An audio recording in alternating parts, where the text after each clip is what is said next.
más lo económico o importa más la sanidad, etcétera, etcétera, si es más importante la recesión que la cantidad de los muertos que puede haber por la pandemia. Esto obviamente es un tema que tenemos que tratar.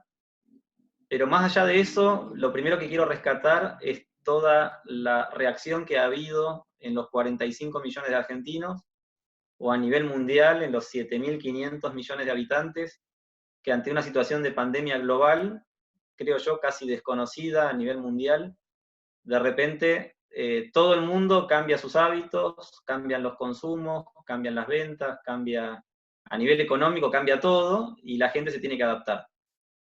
Entonces, lo primero que quiero señalar es que todos nosotros, en el día a día, automáticamente, una vez que se genera la pandemia, una vez que hay un llamado a cuarentena, cambiamos nuestros hábitos.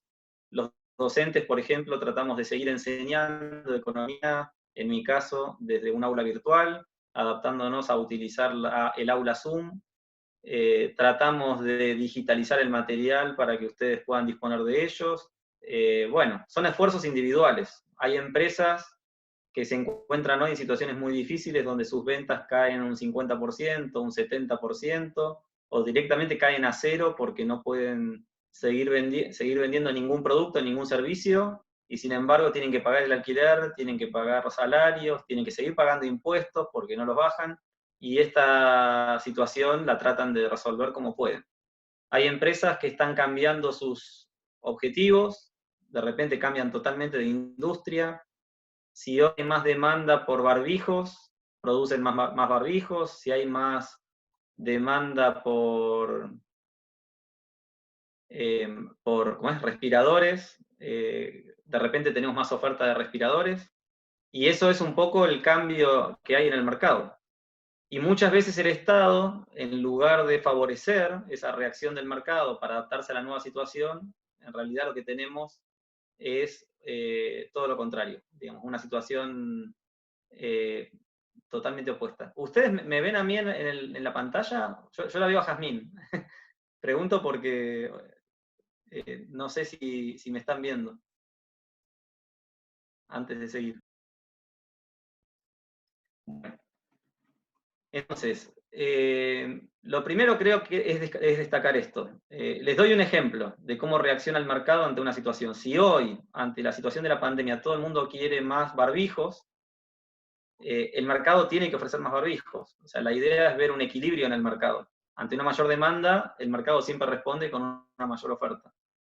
Entonces, ahí es donde esa mayor demanda debería reflejarse en un mayor precio, y ese mayor precio por los barbijos resulta en un incentivo para que el mercado reaccione a satisfacer una demanda que está surgiendo, que antes no existía.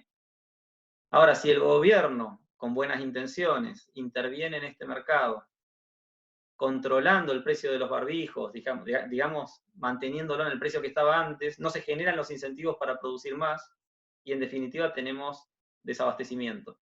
Es lo que pasó al principio con los barbijos, con el alcohol en gel, y quizás con respiradores. Es importante, digamos, que el Estado no obstaculice el proceso natural, porque el mercado responde. Y la única manera que tenemos de que los empresarios salgan a abastecer ese mercado es con la dinámica habitual de un mercado normal.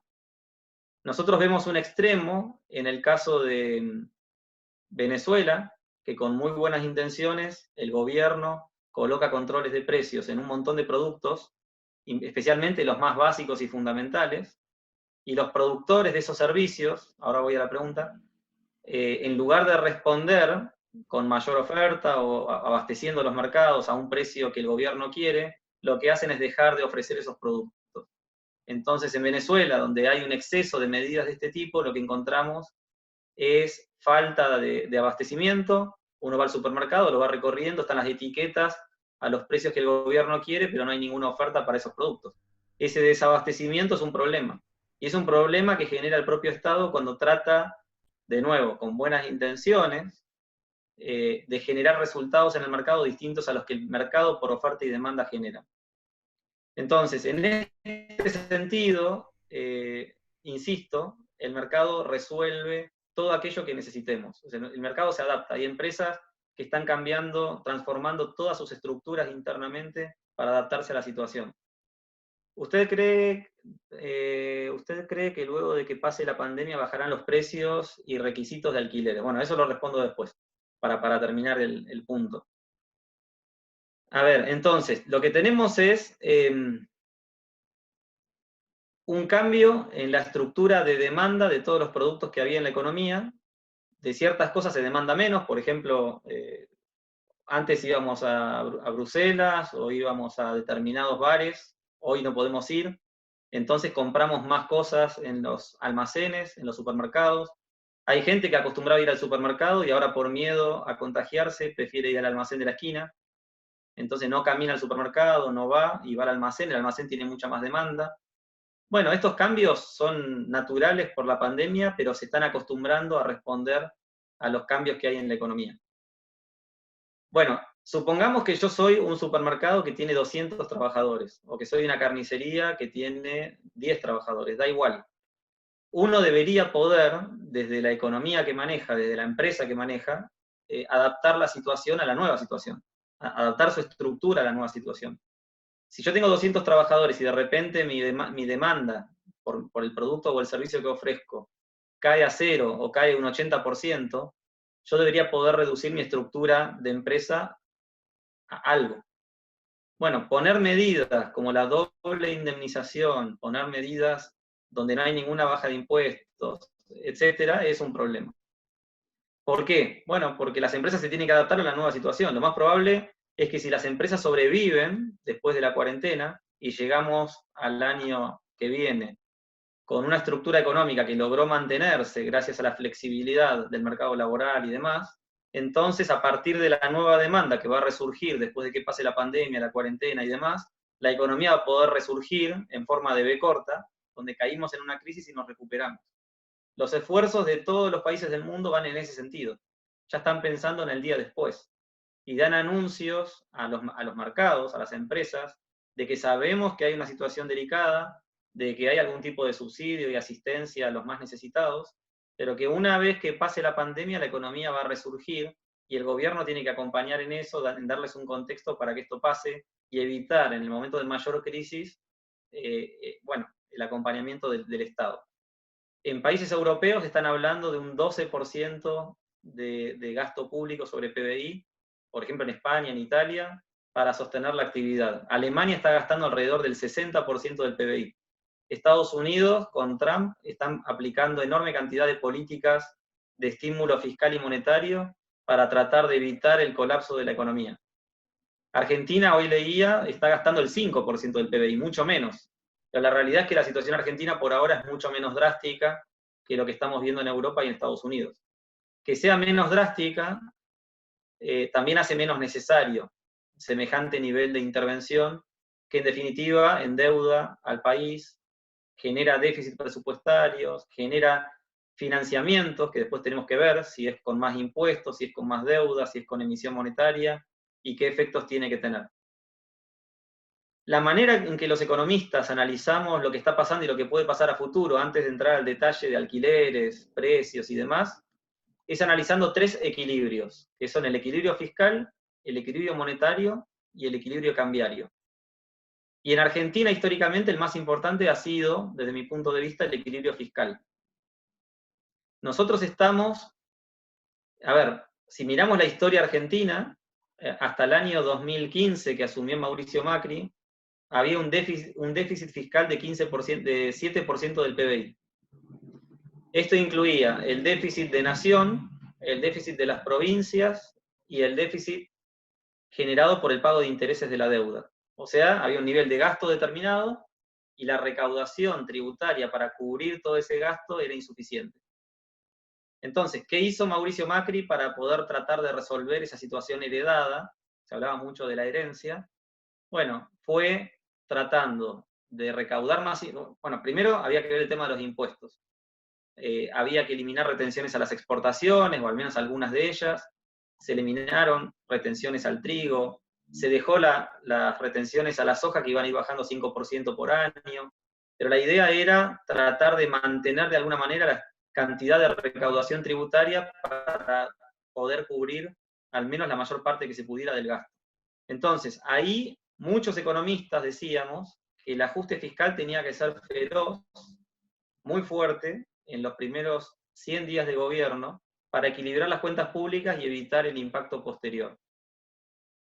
Los que me escucharon, digamos, en las charlas de actualidad que dimos dentro del Observatorio Económico en la facultad, recordarán que en esos 4 años hubo primero una quita del cepo cambiario, el dólar había subido de 10 a 14, después subió a 17, después subió, bueno, a 24, a 28, a 31, a 45, y ya estamos hablando de un dólar arriba de 100, ¿no? El blue. Pero en definitiva, en ese inicio, el gobierno trataba de resolver los 3 desequilibrios al mismo tiempo: el fiscal, el monetario y el cambiario. El cambiario lo resolvió al principio con la quita del cepo y dejando que el dólar subiera, porque la Argentina estaba en una situación, y esto se los cuento porque estamos repitiendo errores del pasado. Argentina tenía, a lo largo de 12 años de kirchnerismo, un nivel de inflación acumulada muy elevada. Entonces, vimos cómo todos los precios aumentaban y sin embargo el precio del dólar y el precio de las tarifas de los servicios públicos permanecían muy por debajo del resto de los precios de la economía. Entonces el gobierno, el kirchnerismo, de alguna manera controlaba algunos precios, controlaba el precio del dólar, controlaba las tarifas de los servicios públicos, controlaba algunos precios de la canasta básica, y en definitiva eso lograba mostrar una inflación más contenida de lo que hubiera ocurrido sin esas medidas. Cuando Macri llega al poder, en 2015, lo que hace de alguna manera es decir, bueno, las tarifas que están acá abajo tienen que subir. Los servicios públicos, ¿no? ¿Para qué? Para poder eliminar subsidios y reducir el déficit fiscal. Por otro lado, el dólar, que estaba muy abajo, subió. Primero con la quita del cepo cambiario, como les decía, de 10 a 14, 17, 25. Y así hasta 45 o hasta 65, dependiendo del año que estábamos viendo. Pero en definitiva, que el dólar subiera resolvió un desequilibrio de cuenta corriente importante. Entonces, ahí tuvimos la primera gran respuesta en materia fiscal, por la quita de subsidios, y la meta cambiaria por el lado de dejar que el dólar subiera. Pero el punto es que después de las primeras medidas que se tomaron, el gobierno durmió, políticamente y económicamente. Se convenció el gobierno del gradualismo y trató de aprovechar una situación de enorme liquidez global, que empezó en Estados Unidos, siguió en Europa y el resto del mundo, lo que hacía que uno se pudiera endeudar a tasas relativamente bajas. Entonces Argentina no resolvió el déficit fiscal, sino que lo financió con deuda, que fue el gran pecado original de Cambiemos. En lugar de hacer caso a la economía ortodoxa, que decía que había que corregir el déficit fiscal muy rápido, en 100 días, con todos los costos sociales que eso implicara, sabiendo que si no la situación se iba a poner peor después, en lugar de avanzar en corregir el desequilibrio fiscal, el gobierno se endeudó. Y 4 años más tarde, además de una enorme deuda pública, tuvo que soportar crisis cambiaria, tuvo que soportar niveles de inflación muy altos, donde no pudo cumplir con las metas inflacionarias, tampoco con las metas fiscales. La crisis cambiaria se le fue de las manos, la inestabilidad económica se convirtió en inestabilidad política, y ya en el momento de las PASO, cuando Alberto Fernández ganó por 15 puntos, el mercado entendió que el gobierno de Macri había terminado. Ustedes recordarán que en el momento previo a las PASO, el viernes anterior, la bolsa había subido un 5% y había cierta confianza de que el resultado fuera positivo y la continuidad del gobierno de Macri, más amigable a los mercados, pudiera iniciar, después de haber alcanzado el equilibrio fiscal primario, un desendeudamiento que ordenara la macroeconomía. Pero bueno, el día de las PASO, ese domingo, la economía colapsó.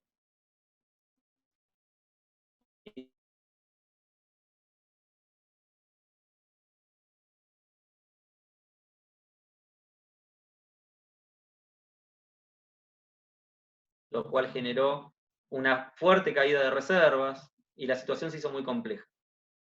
Ahí Franco dice qué época. Desde las PASO hasta la asunción de Alberto Fernández solo había que esperar. Había dudas si realmente el resultado de las PASO se iba a sostener o el miedo por una crisis económica profunda iba a cambiar el resultado electoral. La brecha se achicó, pero no alcanzó y ganó Alberto Fernández. Cuando Alberto Fernández ganó, heredó una situación totalmente distinta que la que había tenido Mauricio Macri. por más que muchos dicen hubo una herencia enormemente compleja, era totalmente distinta. ¿Cuál era la situación? En primer lugar, las tarifas ya estaban altas. Las tarifas ya habíamos tenido un ajuste de las tarifas, que se quintuplicó el precio de la luz, el gas, el agua, el teléfono. Todo eso hizo que el nuevo gobierno no tuviera que llegar y decir, bueno, acá tengo el rol ingrato de tener que subir tarifas. Tampoco tuvo que llegar y decir, bueno, voy a devaluar, porque el dólar ya estaba muy alto. O sea que el tipo de cambio multilateral te permitía pensar que la economía podía rebotar a partir de ahí. Bueno, había un INDEC que era confiable, que era transparente, con datos que eran creíbles. Había varios avances en algunas áreas. Y había problemas en otros, especialmente el que decíamos antes, el nivel de deuda que hereda Alberto Fernández y los intereses de deuda que hay que pagar por esa deuda. El gobierno de Mauricio Macri, antes de terminar, ya había conversado con los acreedores y había iniciado un proceso de reestructuración de la deuda. Esa reestructuración de la deuda lucía bastante fácil, porque los acreedores estaban dispuestos a recibir quitas de capital y también a dar un periodo de gracia donde por un tiempo no se cobraran ningún interés. Entonces, por 2 o 3 años, los intereses de la deuda iban a bajar y eso le iba a permitir al gobierno de Alberto Fernández, o de quien ganara en ese momento, tener 2 o 3 años sin pagar intereses de deuda, con las cuentas públicas equilibradas, para poder bajar la inflación, para poder apostar a un superávit fiscal primario que eventualmente a los 2 o 3 años le permitiera al gobierno pagar los intereses de la deuda a medida que la economía se iba recuperando. Pero bueno, la señal fue totalmente opuesta. Desde que Alberto Fernández asumió y que Martín Guzmán fue elegido como el responsable de resolver el problema de la deuda, Martín Guzmán era un economista, profesor de una universidad norteamericana, conocido por ser coautor de Joseph Stiglitz, premio Nobel de Economía, que tiene una posición muy heterodoxa de la economía, muy crítico del Banco Mundial, del Fondo Monetario y de varios países. Bueno, ahí vi que cambiaron una cuestión. Bueno, la situación, Guzmán entonces,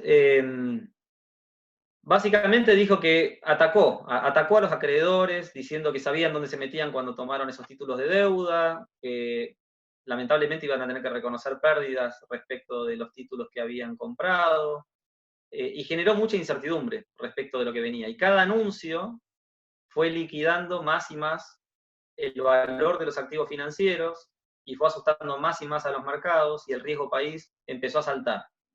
Primero con las PASO ya había saltado mucho, pero saltó mucho más después. Hoy, por supuesto, con pandemia y default, ya estamos hablando de un riesgo país arriba de 4.000 puntos, una situación que nos dice que Argentina no tiene crédito. Lo que vamos a ver después que va a afectar la recuperación que vamos a esperar todos después de la pandemia. Ahora, el gobierno de Alberto Fernández desde el día 1 dio señales claras de default. En realidad esto puede ser puesto en duda, porque hubo muchos vaivenes. En cierto momento los mercados entendían que la deuda se iba a reestructurar de manera amigable, entonces los bonos recuperaban valor. En otros momentos parecía que iba a haber un default inmediato y los bonos caían de valor, y en definitiva estábamos en una dinámica donde nadie sabe dónde estamos. Los economistas se nos preguntan cuál va a ser hoy. Imagínense que estamos en abril, terminando abril. Me preguntan cuánto va a ser la inflación en Argentina este año, y si les digo cuál número, incluso un rango bien amplio, digo, de 50 al 100%, es muy probable que me equivoque. La verdad es que es muy difícil acertar en qué nivel de inflación, porque hay un montón de variables, proyecciones en un escenario actual, es realmente muy difícil. Entonces, lo que estamos viendo a partir de la pandemia, obviamente profundizó mucho la situación. O sea, si Mauricio Macri nos había reducido el equilibrio fiscal primario, no sé si manejan esto, pero equilibrio fiscal es la diferencia entre los recursos tributarios, lo que recaudan impuestos del gobierno, y el gasto público.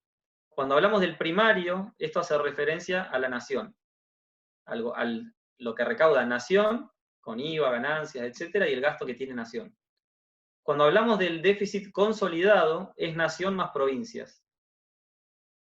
Puede ser que Nación esté equilibrada, pero si todas las provincias están desequilibradas,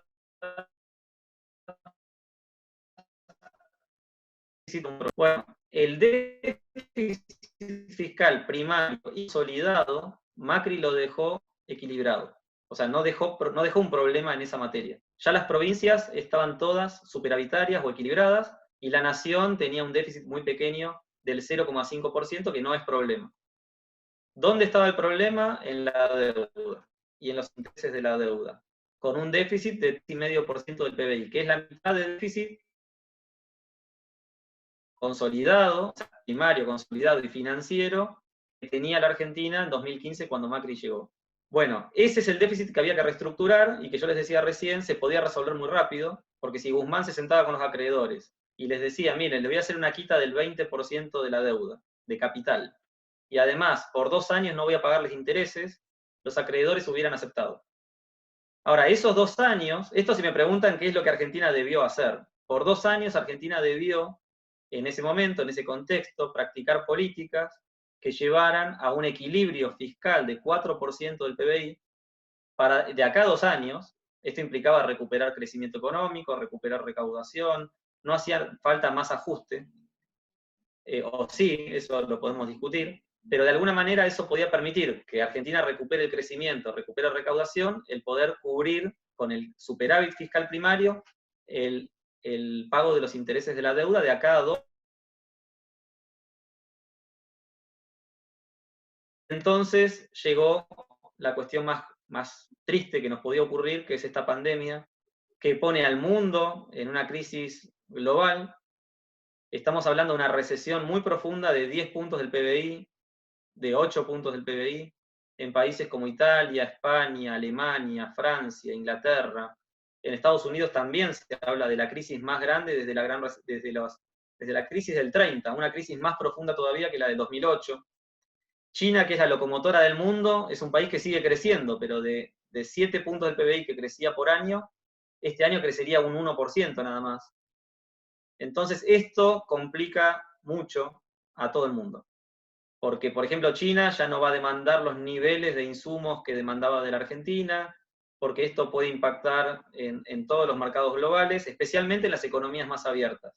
Entonces puede ser que Chile, Perú, Colombia, Uruguay, México, que son economías que necesitan más del comercio internacional o están más abiertas, estén más expuestas a tener mayores caídas de PBI que la Argentina. La Argentina, como ya no tenía inversiones extranjeras, no tuvo mucho que perder con esta situación, porque ya era un país bastante aislado. Se suma esto de la cuestión de la pandemia y la cuarentena, que la propia cuarentena reduce al 50% la actividad económica. Entonces, en el segundo trimestre de este 2020, estamos hablando de una caída en el PBI en Estados Unidos, en Europa, en Argentina, del 50%. Puede ser 70, puede ser 45, pero imagínense una pérdida muy fuerte de actividad. Y ahí es donde los gobiernos están tratando de aplicar políticas fiscales y monetarias. Fiscales es mucho gasto. El gobierno en la Argentina se está haciendo cargo de la mitad de los salarios de muchas empresas, se está haciendo cargo de subsidiar a mucha gente en situación crítica, se está preocupando por ampliar la ayuda a los sectores más necesitados, y es lógico. El problema acá es pensar que el día después de que la pandemia pase, la Argentina va a tener un déficit fiscal muy grande, un desequilibrio monetario enorme, porque todos los planes de gasto que el gobierno anuncia los va a financiar emitiendo moneda, o lo está financiando emitiendo moneda.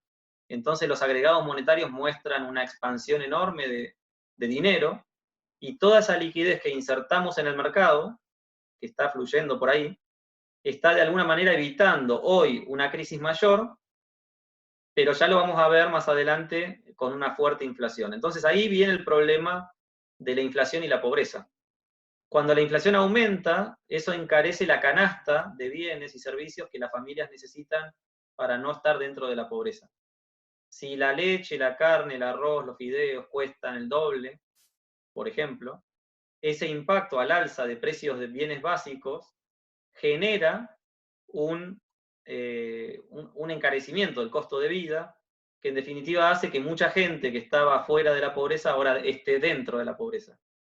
La inflación que se proyecta, la pobreza que se proyecta para cuando tengamos mediciones de junio de este año, hablan, por supuesto, de una pobreza arriba del 50%, lo que nos retrotrae al 2001. O sea, 1 de cada 2 argentinos es pobre en junio. Y esto va a ser muy difícil de romper. La Argentina ya acumulaba 35% de pobreza. Si no cambian la metodología, que es probable que lo hagan, porque siempre que estos números son graves, cambian las metodologías de cómo se mide la pobreza, lo que se observa son saltos muy preocupantes en el nivel de pobreza. Entonces, a nivel económico, estamos, para resumir, porque ya he hablado mucho, primero con un mercado que reaccionó muy rápido, afortunadamente, personas que cambian sus modos de vida, que tratan de ajustar sus gastos. Piensen ustedes que mucha gente que gastaba plata en la calle, toda esa plata hoy la atesora, es dinero que saca del mercado, a nivel global, no estoy hablando de la Argentina solamente.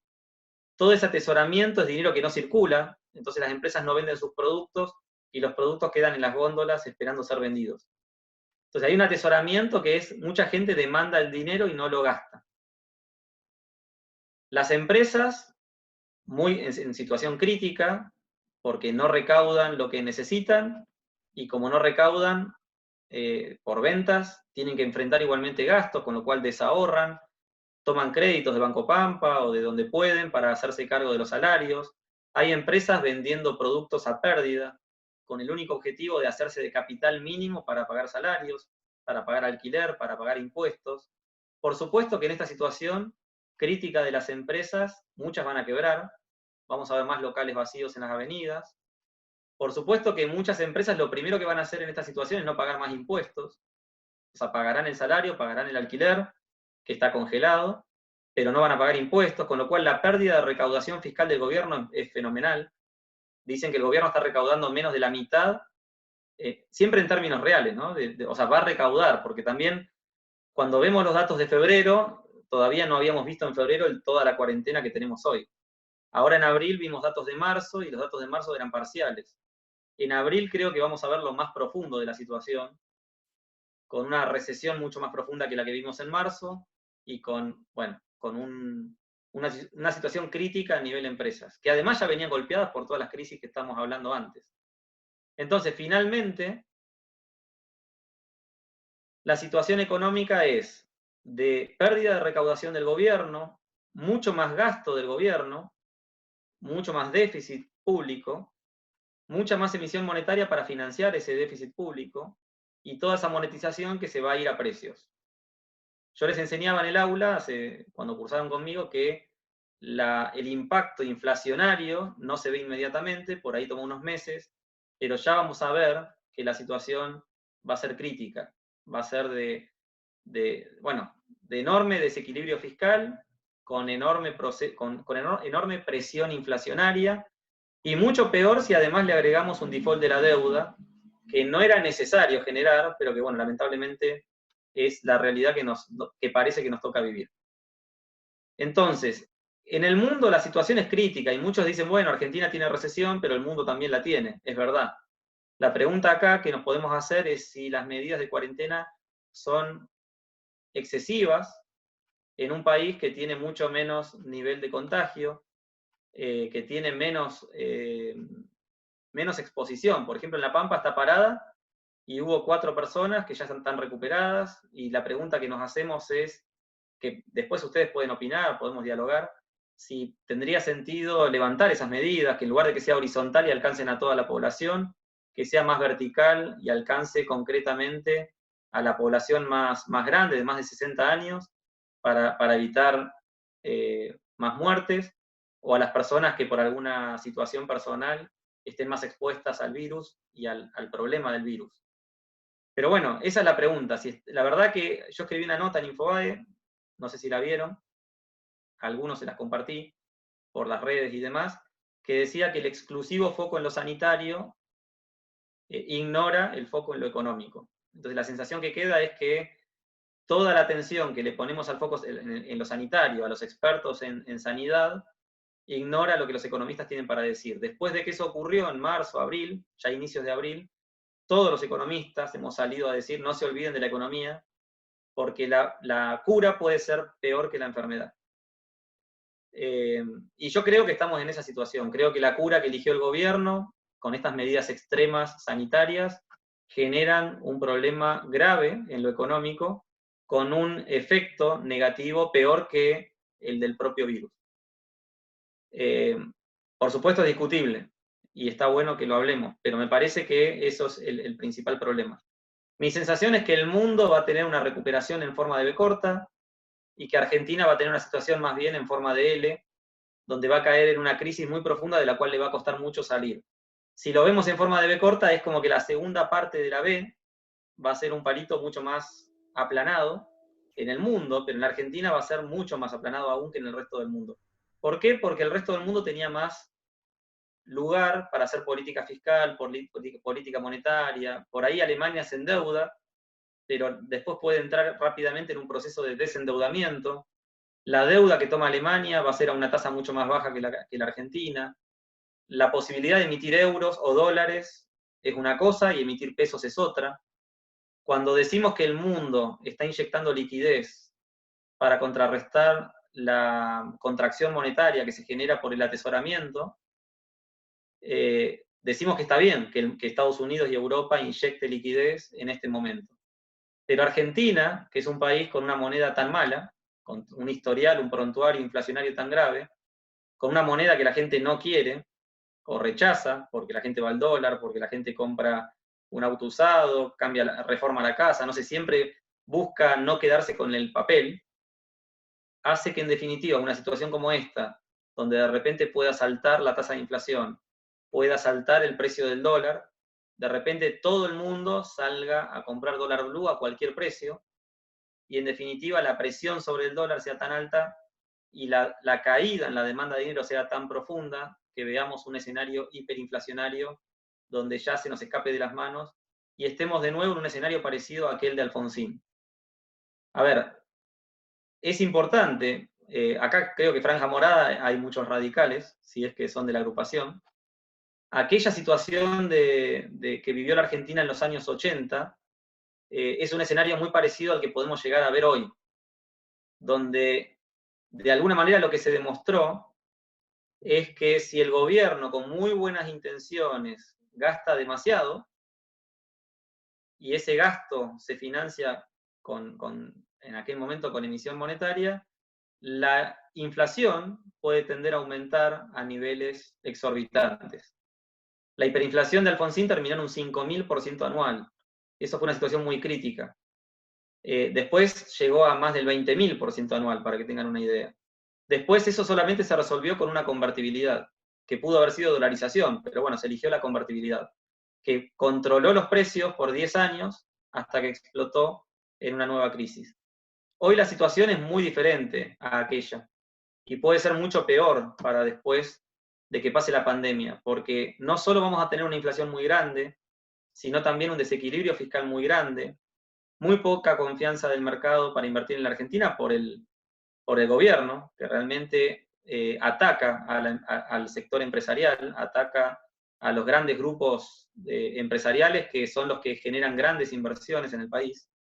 Y en definitiva, el aislamiento también es un problema, que nosotros nos alejemos del Mercosur, nos alejemos de Bolsonaro, nos alejemos de Piñera en Chile, que nos alejemos de Europa con el acuerdo que estaba iniciado con la Unión Europea, y que nos amiguemos de nuevo con Venezuela, pone a la Argentina en un lugar de aislamiento.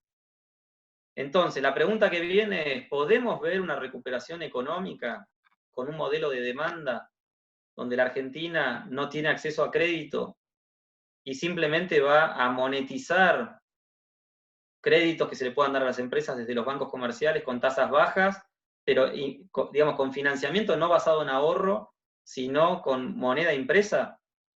Yo creo que no. Hay economistas que creen que sí, que en situaciones de crisis, donde hay mucha capacidad ociosa, como tiene la Argentina hoy, una política de demanda, de mucho gasto y mucha monetización de ese gasto, pueden contribuir a reactivar la economía.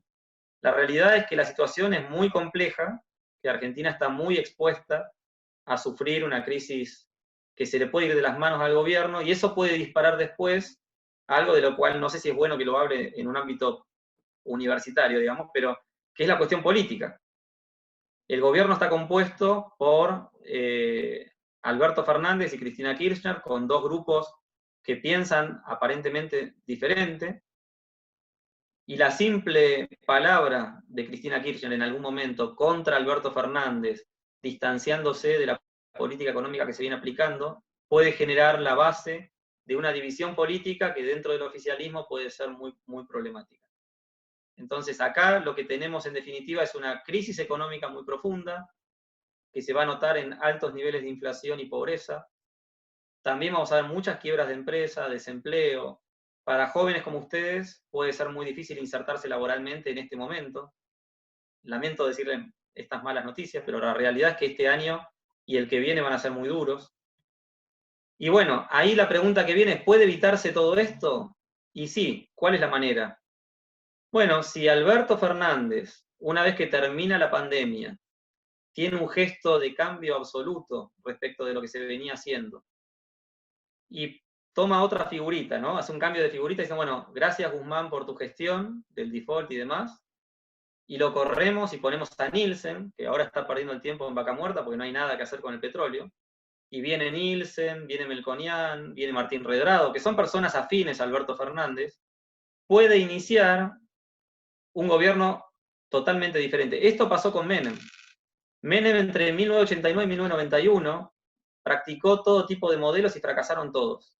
En el 91, basado en la Fundación Mediterránea, empezó un modelo muy distinto, con privatizaciones, con convertibilidad, con apertura económica, y la Argentina del 91 al 98 creció a tasas del 5, 6, 7%, 8% por año. Salvo el efecto tequila, que fue una crisis global, donde tuvimos una caída del 3% en el 95. Pero Argentina creció al 8-9% en el 92, en el 93 y en el 94. Y después creció al 8% en el 96, 97 y 98. Después ya hubo también problemas fiscales, hubo muchísimo endeudamiento de Menem, enorme corrupción, hubo atraso cambiario con la convertibilidad, hubo problemas que algún día lo podemos analizar, pero ya se me va a ir el tiempo, pero de alguna manera esa sucesión de problemas generaron que la convertibilidad tuviera desafíos y que de la Rúa no pudiera sostenerla. La realidad es que la gente votó de la Rúa para sostener la convertibilidad. Ricardo López Murphy entendía que para sostener la convertibilidad había que practicar políticas de ajuste en el gasto de Menem, que había sido excesivo, con déficit fiscal y demás.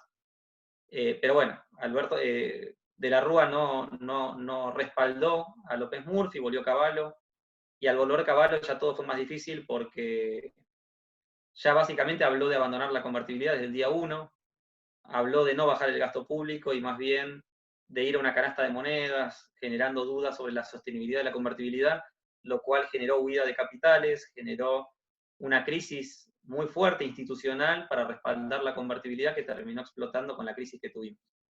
Pero lo que quiero decir con esto es que en el gobierno de Menem, después de 2 años de desastres, la Argentina pudo resurgir. Y acá puede pasar lo mismo. Alberto Fernández, hoy, por la situación de la pandemia, la realidad es que tiene un desafío muy complejo. Si sumamos la herencia de deuda, sumando a la pandemia, con la necesidad de una cuarentena, que puede ser discutible si es excesiva o no, pero la realidad es que el mundo sufre una crisis económica muy fuerte. En el momento en el que la cuarentena termina, que va a pasar, no sé si en junio, en julio, en agosto, la Argentina al día siguiente tiene que dar señales muy claras de un cambio hacia las políticas más de mercado. Ahora, esto respondiendo a la pregunta, ¿puede la Argentina evitar el escenario más negro que les presenté al principio, con enorme inflación, enorme pobreza y enorme crisis económica? Sí puede, pero tiene que cambiar, tiene que hacer todo lo opuesto de lo que viene haciendo. Y así todo, el desafío es enorme, porque el déficit fiscal que vamos a tener el día después de la pandemia, por todas las políticas que se están tomando, es terrible. ¿Y la Argentina tiene lugar para un cambio de esta naturaleza? No lo sé. Estamos hablando de un país con mitad de pobres. Hoy yo creo que por esta cuestión de la pandemia, están apagados, la división política no se está dando por ahora, los sindicatos y los gremios no están jugando ningún rol, están tranquilos. y bueno, etcétera, etcétera, todo lo que se pueda decir de esta situación. Cuando termine la pandemia, todos los grupos de poder van a empezar a reaccionar, y ahí hay que empezar a ver en qué quedamos. Digamos, tiene que haber un acuerdo. A ver, tiene que haber reglas de juego claras y un cambio en el gobierno en el buen sentido. Yo ese cambio no lo veo y por eso construyo un escenario muy pesimista. Porque realmente, si a todo el efecto de la pandemia, déficit público, políticas del Banco Central, eh, etcétera, etcétera, le agregás el default, la Argentina aislada del mundo y demás, no veo un rebote, no veo recuperación. Pero bueno, un cambio solamente de ministro de Economía a veces genera confianza en los mercados y eso puede ser la señal que necesitemos para cambiar el rumbo. Si eso va a ocurrir o no, no lo sé, pero bueno, me parece que bueno, tenemos que tener esa esperanza de que ocurra, y si no, habrá que esperar. Creo que van a ser 4 años muy duros con Alberto Fernández, y Guzmán como ministro. Esto por supuesto que puede cambiar, va a quedar muy desgastada la imagen de Guzmán una vez que se termine de completar el default que está generando. Entonces va a tener que venir una persona atrás de él para reemplazarlo, y quien lo reemplace va a manejar una nueva política económica con otro rumbo. Ahora, ahí, claramente, Cristina Kirchner y Axel Kicillof tienen una manera de entender la economía, y el gobierno de Alberto Fernández puede tener otra manera. Y eso puede generar la división que se termine consolidando en una crisis política primero, que se termina reflejando en una crisis económica después. Ya el año que viene, en la legislativa, en la elección legislativa, vamos a terminar viendo en cómo se componen las listas el quiebre posible institucional del oficialismo o no. Pero si Alberto Fernández cede por completo a Cristina Kirchner para ver el armado de la fórmula, digamos, de quienes encabezan las listas de diputados y senadores, me parece que entonces hay que hablar ya de una continuidad del kirchnerismo con un tipo de política económica que me parece que le van a hacer bastante daño al mercado. Bueno, esa es mi mirada. Por supuesto, sé bueno, que puede ser polémica para muchos de ustedes. Creo que este espacio está bueno para dialogar sobre ello. La verdad es que yo desde la mirada más ortodoxa pienso que el equilibrio fiscal, monetario y cambiario son la base para el desarrollo económico. Argentina está teniendo enorme déficit fiscal, un enorme desequilibrio monetario que se va a reflejar en inflación, y un atraso cambiario nuevamente, atraso de tarifas de nuevo, que es lo mismo que habíamos hecho años atrás, donde todo el ajuste de los 4 años de Macri, este gobierno lo perdió en meses. Ya la Argentina está en el mismo lugar que estaba cuando llegó Macri, o sea, en estos meses ya gastó todo lo que Macri recortó, ya atrasó tarifas, ya atrasó tipo de cambio, y esto nos va a conducir a un nuevo problema en el futuro. Hay que ver qué es lo que queda después de estos 4 años de gestión, lo que también hablan de nuevos problemas económicos. Bueno, abrimos si quieren espacio de preguntas, así no sigo haciendo un monólogo, y bueno, leo las primeras, a ver. ¿Usted cree que luego de que pase la pandemia va a y alquileres? Yo creo que la crisis va a ser tan profunda que el precio de todos los activos van a bajar, lo cual bajarían también los precios de los alquileres, deberían bajar las acciones, los bonos, todos los activos económicos van a tener una baja en términos reales. A ver, porque ustedes me dirán, a ver, en economía una cosa que nosotros enseñamos es que una cosa son las variables nominales y otras son las variables reales. Lo digo por si hay abogados también entre el grupo, digamos, y que no hayan tenido estas explicaciones más económicas. Por ahí los que vienen de contador tienen más formación económica. Las variables nominales, esto es, si yo tengo un ingreso de 50.000 pesos y de repente me aumentan mis ingresos de 50.000 a 60.000, yo tuve un aumento del 20%, en términos nominales. Ahora, con la inflación en el 50%, que mi ingreso haya aumentado 20% y la inflación sea del 50%, mi salario en términos reales es menor. O sea, yo estoy viendo un ajuste enorme para todas las personas que tienen el mismo salario que tenían un año atrás, sepan que son mucho más pobres de lo que eran un año atrás. Por más que sus salarios estén en el mismo nivel en términos nominales, en términos de pesos, o que hayan aumentado 20, 30%. Si aumentó 25% su salario y la inflación es del 50%, quiere decir que son 50%, o sea, que su salario cayó 50%, no que aumentó. Entonces hay que mirar las variables reales. Yo creo que en esto, o sea, puede ser que un alquiler que estaba a 20.000 pesos suba a 25, suba a 30, o pagaban 10.000 pesos de alquiler y pasen a pagar 12. Pero el aumento del 20% va a estar muy lejos de compensar el aumento en la inflación. Yo no creo realmente que las inmobiliarias puedan, después de todo el proceso hiperinflacionario, aumentar los alquileres a la misma tasa que la inflación se va a acumular de acá en adelante. Creo que, porque tengo un escenario de que la inflación va a aumentar bastante más de lo que estamos viendo hasta ahora. Entonces, va a haber problemas en ese sentido. Con las viviendas lo mismo. Si alguien quiere vender su propiedad, probablemente va a tener que reconocer valores en dólares inferiores a los que se pedían antes de la pandemia. Pero esto lo digo a nivel mundial, ¿no? Toda crisis económica genera un impacto, un shock en los bienes económicos. Y las viviendas lo van a reflejar, y los alquileres, que son el precio de alquiler de la vivienda, digamos, debería estar acorde también a la baja en el precio de las propiedades. Maca, Adrián, te doy un caso particular que me está pasando. Estoy trabajando en una municipalidad a cargo de la Secretaría Contable, donde la coparticipación disminuyó significativamente porque la recaudación cayó claramente. Sumado a eso, es un municipio donde la recaudación tributaria era en una época buena, del 30%, o sea, de por sí baja. Junto con esto tenemos un gasto en insumos relacionado a la crisis muy elevado, tenemos un gran problema para pagar sueldos, no encontramos solución debido a que no podemos exigirle al pueblo presionarlos tributariamente por la situación que están viendo claramente, y ya no tenemos manera de reducir gastos. Bueno, a ver, esto es un problema en toda la Argentina. Si el gobierno, imagínense, recauda la mitad en IVA, 50% de caída en el IVA, cuando tiene que coparticipar, lo que va a coparticipar es el 50% de la recaudación. O sea que una provincia que recibía 10 va a recibir 5. Y si esa provincia a su vez tiene que coparticipar municipios, donde iban a recibir 2, van a recibir 1. O sea que todos van a ver reflejados en las coparticipaciones reducciones en los ingresos. ¿Qué debe hacer el gobierno en esta situación? Argentina eligió monetizar. Entonces, perdimos 20% de recaudación en el IVA, en ganancias. Bueno, imprimimos lo que haga falta para evitar un colapso, digamos, para pagar los sueldos.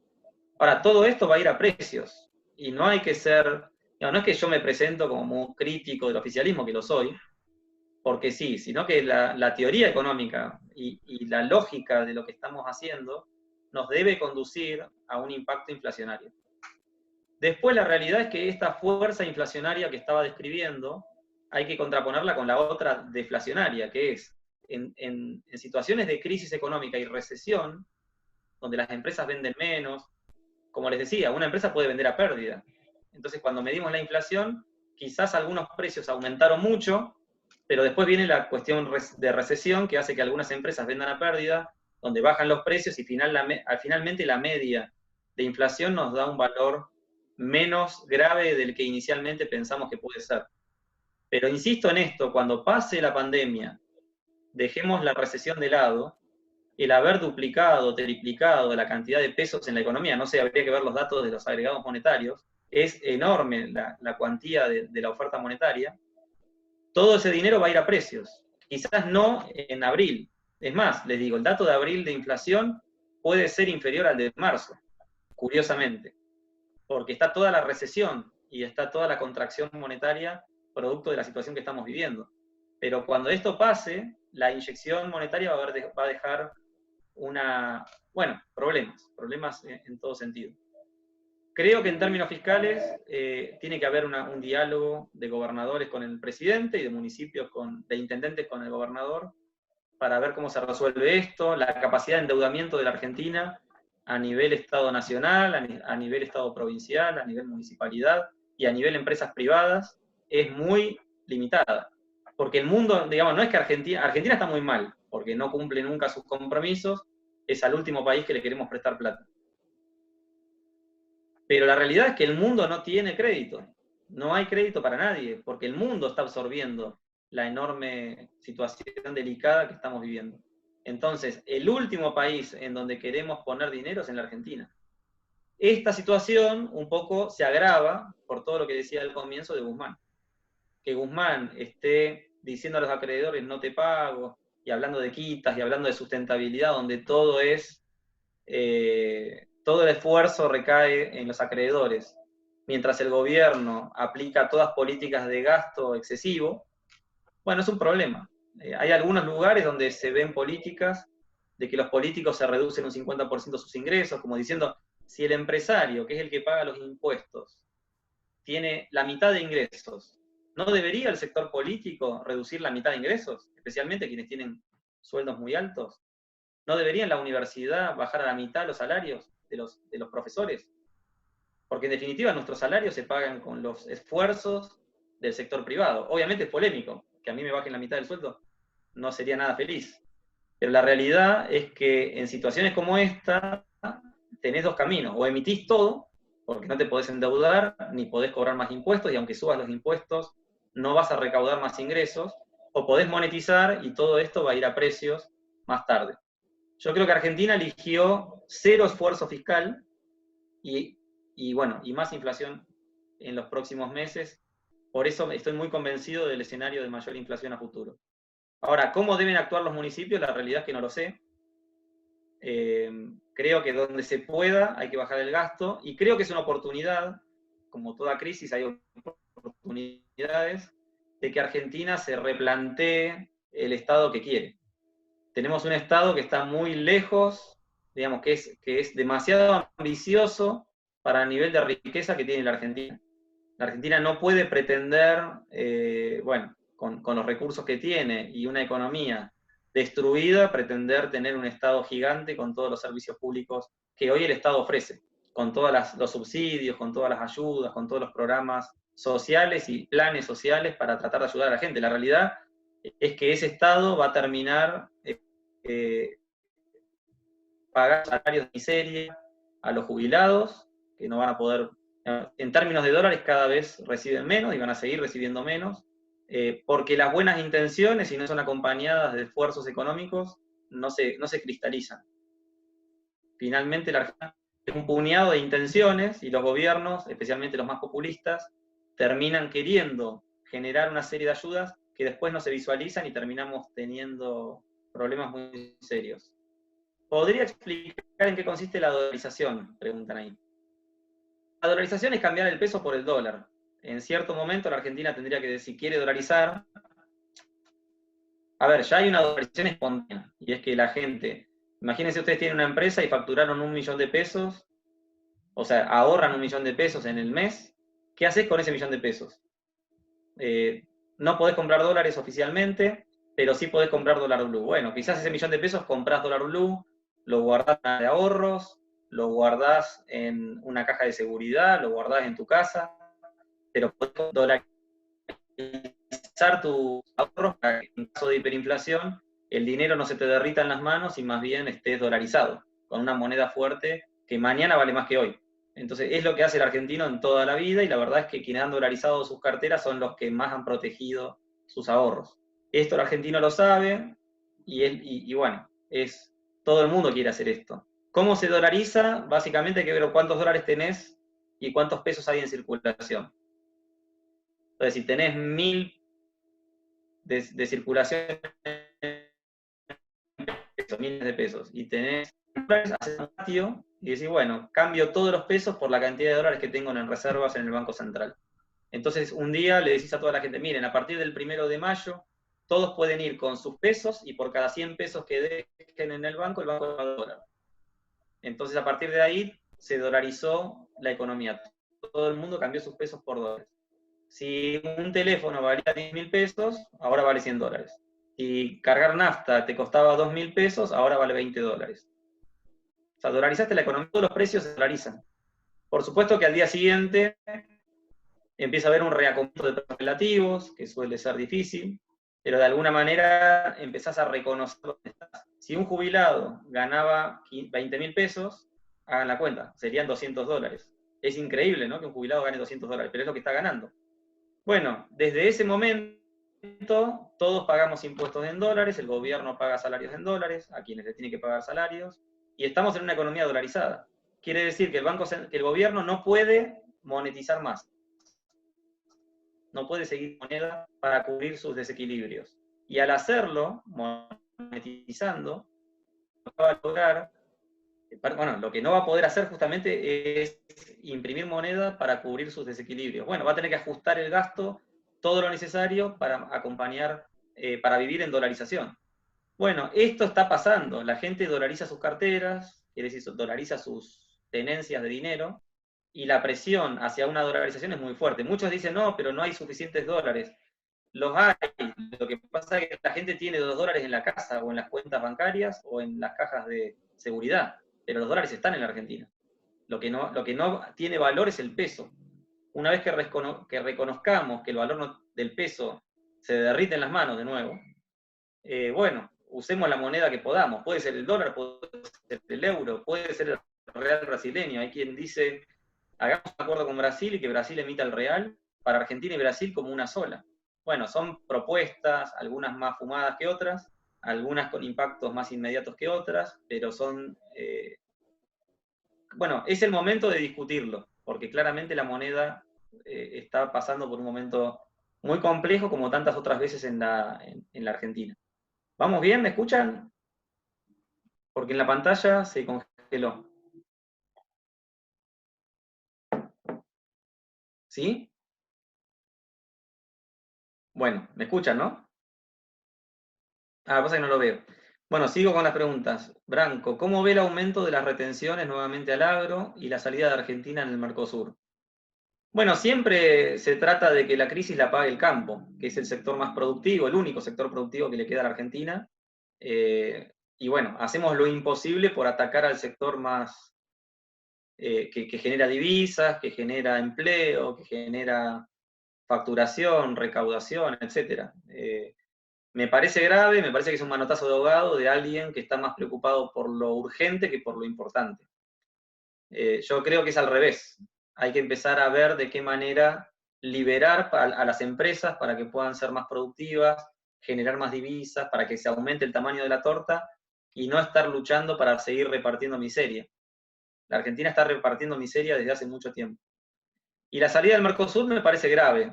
Me parece grave mantenernos solamente dentro del Mercosur y negar el acuerdo con la Unión Europea, pero más grave aún me parece negarnos a entrar en la Unión Europea y además alejarnos de nuestros socios comerciales más importantes. Argentina aislada va directo a una crisis muy profunda, y yo creo que la magnitud de la crisis en Argentina va a ser probablemente la crisis más profunda de nuestra historia. Por supuesto que superar la del 2001 es difícil, pero porque Argentina va a caer tanto.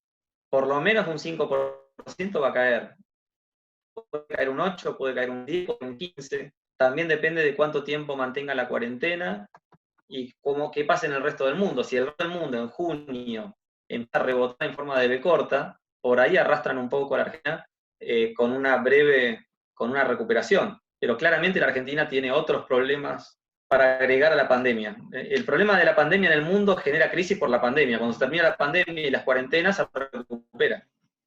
La Argentina, cuando resuelva la cuestión de la pandemia, por supuesto que los negocios que ahora no están facturando van a empezar a facturar, y la gente empleada en esos negocios va a salir a trabajar otra vez.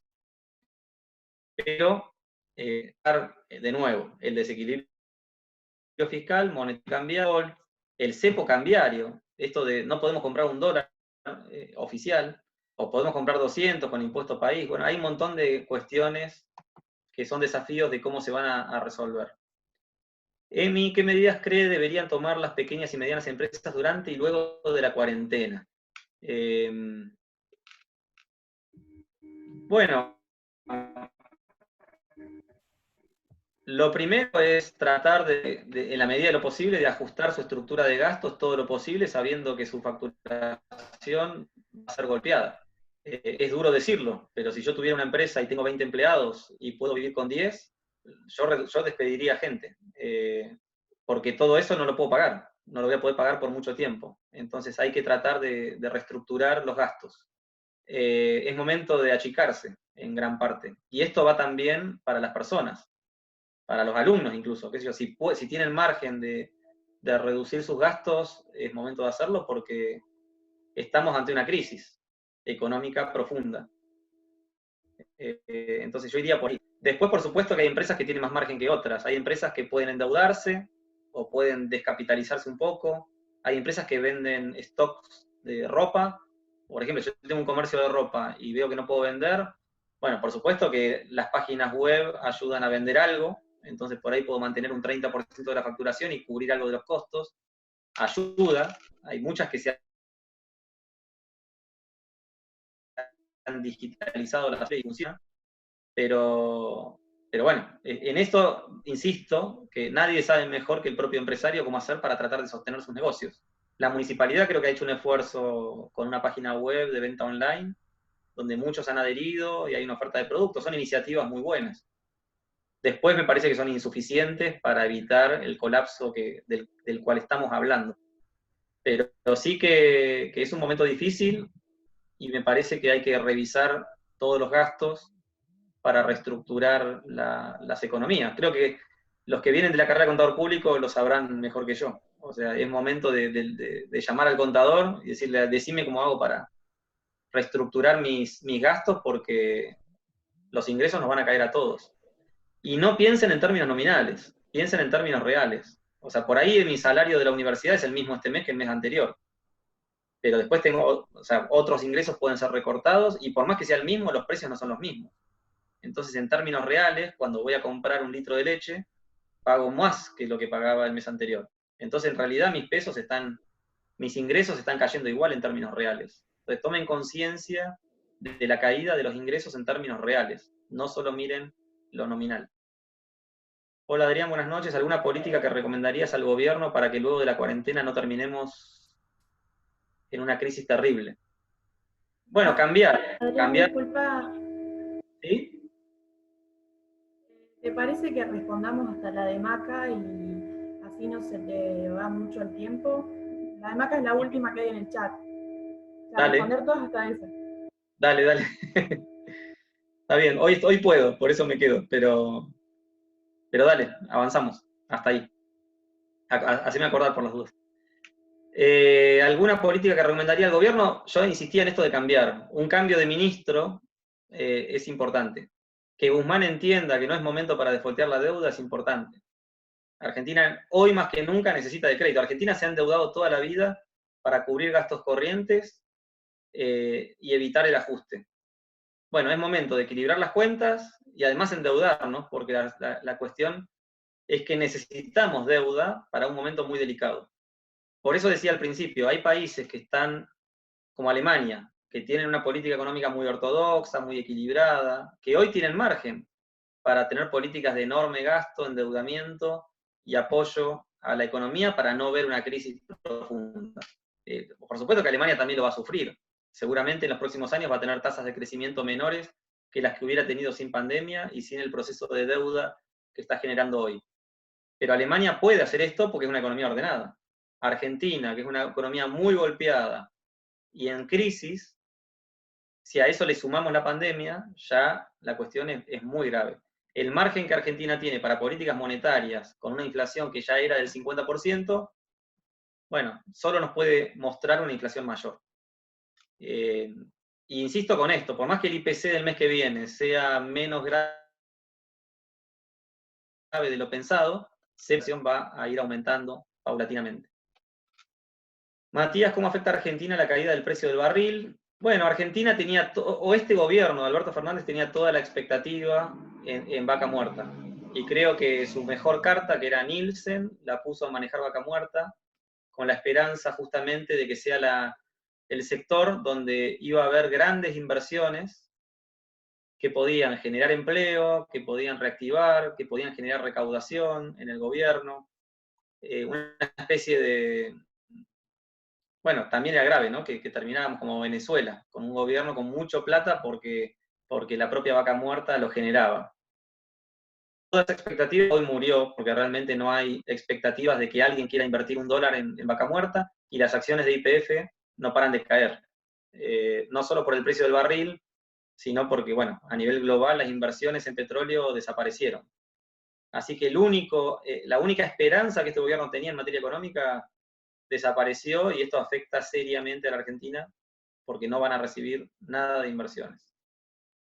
Marcos, ¿por qué el crédito es tan caro, siendo que los bancos pagan tan poco el plazo fijo?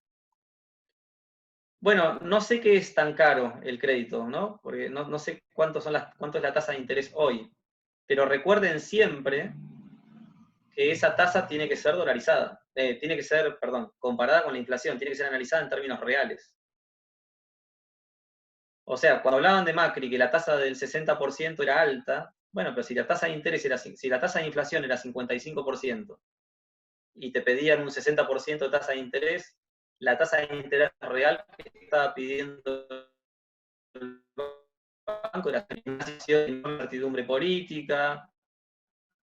O sea, en la tasa de interés tiene que entrar la inflación, el riesgo institucional, político y económico que genera la Argentina por ser Argentina, y luego viene la tasa de interés de que la persona le vaya mal en su negocio y no devuelva el crédito. Así que las razones por las que la tasa de interés es alta es porque la Argentina es un país sin ahorros, sin crédito, porque es la Argentina.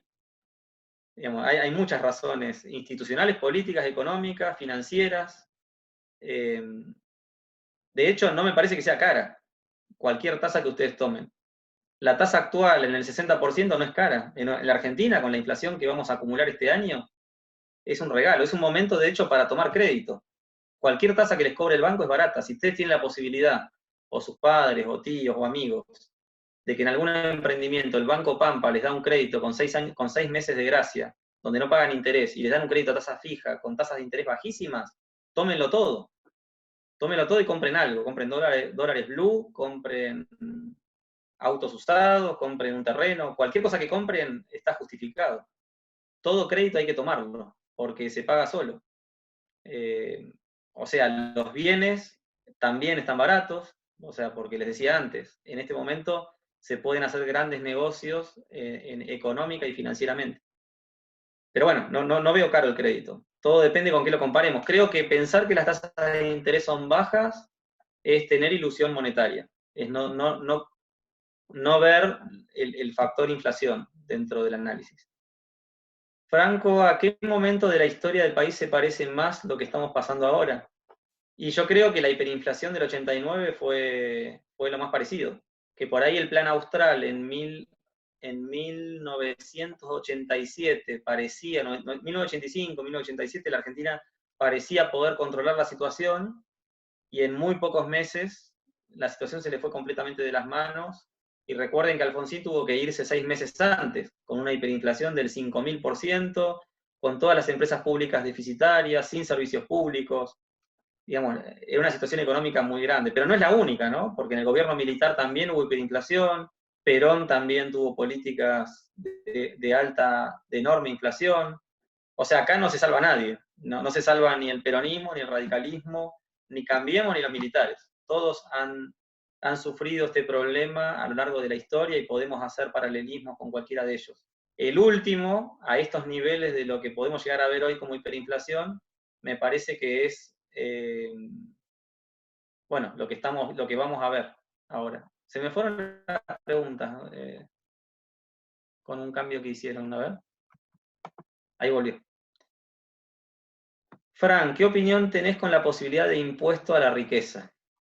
Bueno, hay gente que apunta a esto, ¿no? Que si la situación es tan crítica, desde lo social y demás, el esfuerzo lo tienen que hacer los que más pueden. Entonces, la sugerencia es poner impuestos a quienes tienen más de cierto nivel de capital. Como todos los que pagan impuestos a las ganancias personales tienen que ir declarando bienes, decimos, bueno, quien tiene tiene 2 propiedades, o tiene 2 automóviles, o tiene tantos millones de dólares o pesos depositados en las cuentas, que paguen un porcentaje de todo eso, y así nos hacemos de capital y demás. Me parece gravísimo hacer algo así, porque no hacemos más que seguir ahuyentando a los generadores de riqueza a expensas de seguir redistribuyendo el ingreso. Me parece que es pan hoy y hambre para mañana. Es al revés, o sea, tenemos que generar condiciones para generar riqueza. O sea, poco a poco la Argentina se parece más y más a Venezuela, y ese es el gran riesgo y el gran miedo que muchos tenemos. Bri, ¿cree necesaria todavía la cuarentena en La Pampa, habiendo 0 casos y teniendo en cuenta que los 5 infectados ya están recuperados? No, me parece excesiva. Me parece que Argentina es un país demasiado grande para unificar la política sanitaria. Me parece que además no solo no hacemos bien por el efecto económico de la cuarentena, sino que además hacemos mal. Tenemos los hospitales listos para recibir cientos o miles de personas y no reciben ninguna, porque no hay virus. Pero bueno, si empezara a haber personas contagiadas, tampoco hay que pensar que se van a morir, especialmente si están en una población más joven, con más fuerza para superar el virus. Y al mismo tiempo el virus va a estar ahí en septiembre, va a estar ahí en el verano, va a estar ahí el año que viene. Tenemos que generar justamente contagios, pero acá ya me estoy metiendo en un tema sanitario, ¿no?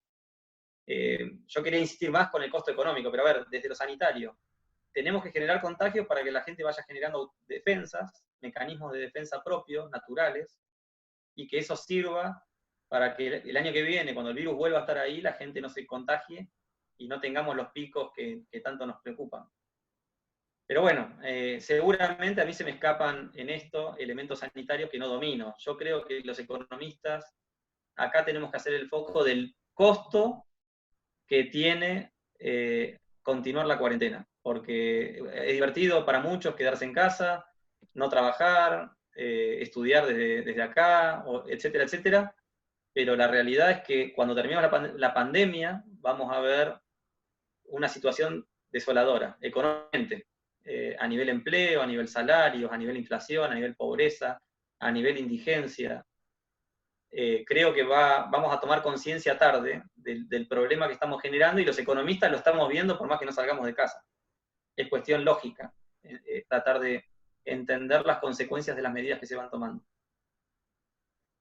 ¿Cómo va el papel de los gremios una vez terminada la pandemia? ¿Cómo será la relación gobierno-gremios? Yo creo que los gremios y los sindicatos están en una pausa, y es una pausa necesaria, porque si realmente le agregáramos a todo esto que los gremios reclaman aumentos salariales del 50% o más, le agregaríamos presión política a una situación y haría que sea insostenible en Argentina.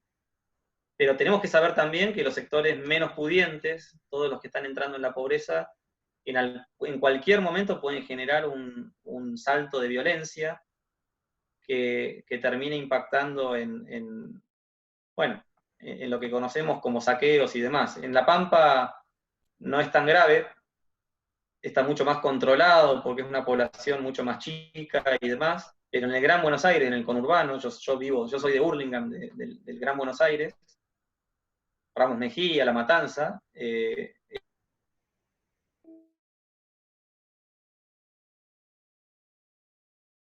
sectores, imagínense, no sé, La Matanza tiene 1 millón de habitantes.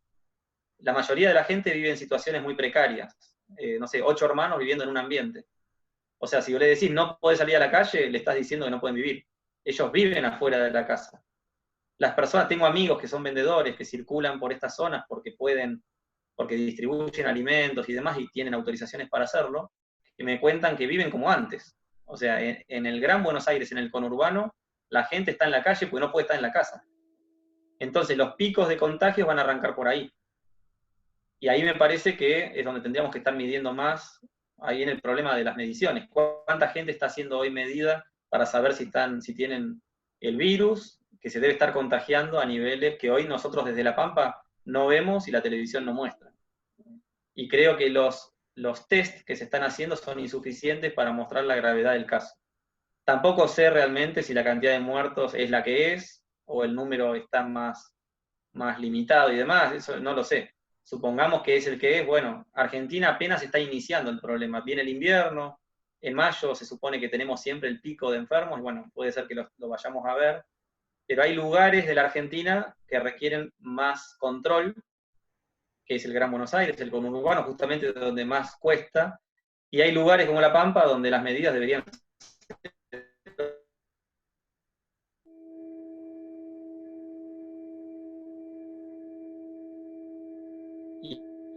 liberar a los comerciantes, además de poder circular y demás. Esto está generando muchos problemas que ahora no estamos viendo. ¿Me escuchan bien ahí? Porque veo que hay una inestabilidad en la conexión. ¿Va bien? ¿Sí? ¿Conviene comprar acciones de YPF? Es difícil saberlo, yo no soy asesor de inversiones, pero lo que he escuchado es que no compren acciones de YPF porque no se va a recuperar tan rápido el precio del petróleo, hay una crisis mundial enormemente compleja y las caídas pueden continuar. Eventualmente sí, capaz que no hoy y de acá a un mes es momento, o sea, si hay motivos para hacerlo, quizás conviene. Habría que estar atento, pero habría que asesorarse con alguien que conozca más la realidad de la empresa. Yo creo que Argentina o YPF, también depende de la espera que hagan. Si ustedes compran acciones de YPF hoy y ponen una cantidad de dinero que no necesitan por los próximos 10 años, capaz que en 10 años ganan. Pero si pretenden comprar hoy para que dentro de un año tener un retorno, lo veo muy difícil, porque no veo a nadie poniendo plata en YPF. Eventualmente a futuro puede ser un gran negocio, pero habría que saber esperar, y no cualquiera puede poner dinero en algo que no va a haber retorno por años. O sea, en las inversiones siempre el tiempo en el cual vamos a recuperar la inversión es fundamental. El dólar MEP es una buena opción. Sí, todo lo que sea comprar dólares con todas las maneras y de la manera más barata posible es bienvenida. Creo que es lo que podemos hacer en un momento en el que el peso se deprecia tanto. Yo iría por ahí. Milton, YPF tiene problemas muy grandes para el año que viene, un juicio ambiental en Estados Unidos por una empresa que compraron en 1998, por ejemplo, además se le vence deuda por $1.000 millones. Bueno, a eso me refería con que hablen con gente que maneje esa industria en particular, esas empresas, que tienen más información que la que les puedo ofrecer yo. Bueno, creo que ahí no hay más preguntas, ¿no? No. Bueno, Adrián, muchas gracias. Bueno, yo les agradezco a ustedes. Me alegra que un grupo de alumnos o una agrupación de alumnos haga este tipo de eventos. Me parece que contribuyen a poner la actualidad a esos contenidos que a veces en el aula parecen tan abstractos y lejanos al día a día.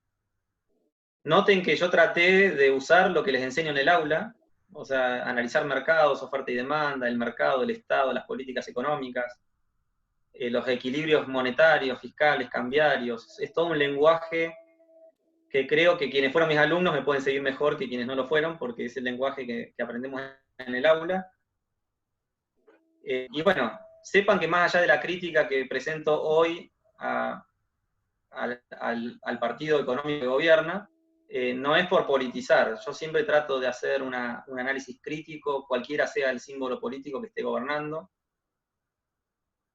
Y bueno, digo que con cierta orientación política, pero mi intención es más analizar que veo qué pasa.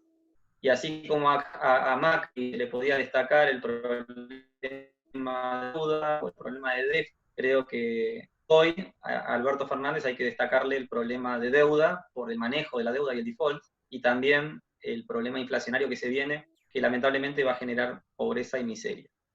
Lamento el escenario más oscuro. Sí creo que se puede cambiar a mucho el gobierno, pero es lo que por ahora para otro lado.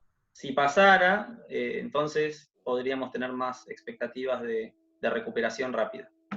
Bueno, muchas gracias a todos y me alegro verlos por acá de nuevo. No, gracias a vos, fue un placer verte y creo que todos quedaron muy conformes. Y gracias a todos los que se conectaron, la verdad. Bueno, gracias.